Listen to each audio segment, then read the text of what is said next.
我是史云，朴树茶点主理人。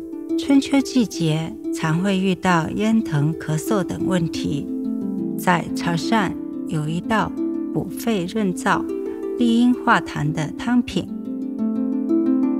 用猪肺和橄榄一起炖汤，做法简单、清爽鲜甜，很适合在家里煮。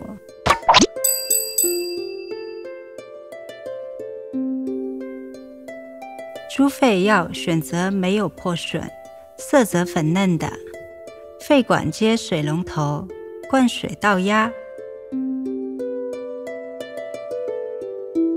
反复多次，直到压出来的水干净即可。猪肺切大块，加一些猪腱肉，可以让汤汁更浓郁。清水中加姜片，放入猪肺和猪腱肉焯水。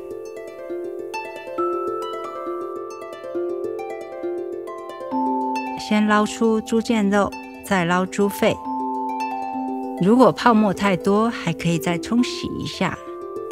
橄榄有生津止渴、治疗咽痛的作用。我用的是潮汕3拈橄榄，汤汁回甘顺喉。太轻的橄榄不适合，会发涩。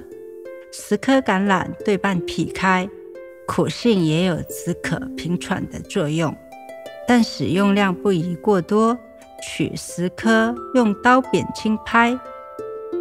所有食材依次放入锅中，加水，